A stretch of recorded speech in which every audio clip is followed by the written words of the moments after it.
հետը։ Կպատասխանեք մեր հարցերին։ Ամեն վաղորդներին եմ ուզում, որ նրանց պրավեկը հետ տան վաղորդի համար, որ կտրվել է, ուրա, միացնում ենք։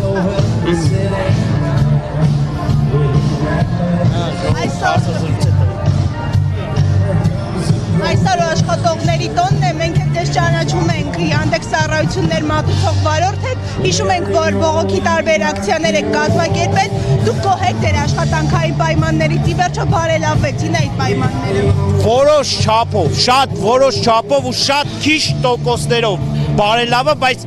մեր հարցին լուծում չտվեց ընդդեմ Yandex-ը, որ մենք ուզում ենք իջացնենք տոկոսները չկարծան, ոչ պետությունը կարծավ իրա վրա,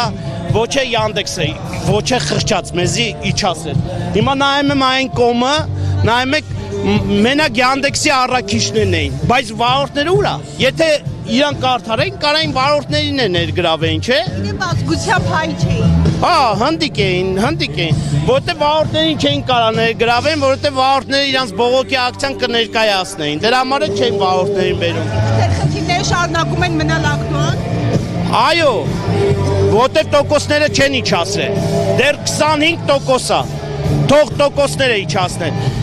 Մեզի նախարարությունը ընդունել է Արսեն Թորոսյանը, բան չունեմ ասելու, այդ որ 5% հարկ ենք տալիս, այդ 5%-ը իրանք հիմա ներգրավելու են մեզի պետական որպես աշխատող ու ստաժի վրա հաշվելու են, հետի բայց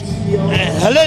ասել են մտելա, հիմա բանկերից ուզում ենք մենք տոկոս վեկալենք որպես աշխատող, բայց չեն տալիս, մարդկա ասում է 3 անգամ հարցում եք կատարել, նայեք, մարդ ուզեցել ավտովեկալի, 3 անգամ հարցում է կատարել, դրա համար չեն տալիս իրան ապառիկ, այդ մարդը հարցում կատարել է հանցագործություն է, ես զարմանում եմ, եթե բանկից գնաք հարցում կատարեք էդի ինչ է, ուրեմն խնդիրը չգիտեմ, անհանգստ։ Ինչ հարց եք ուզում տալ Նիկոլ Փաշինյանին, ինչ խնդրով եք ուզում մոտենալ։ Խնդիրները, հա, հիմա վարորդները ինձի դիմել են, բոլոր վարորդները, կտրված, որը բալային համակարգով, որը Ռուսաստանից են կտրել են վարորդական իրավունքները, հիմա վարորդները խնդրել են, որ այդ հարցով է բարձրաձայնեմ վարչապետին, հիմա տենամ, բարձրաձայնենք, մոտիկանանք թույլ կտան, ախրանիկները թույլ չեն տալիս, բայց սպասում եմ, էլի, էտա։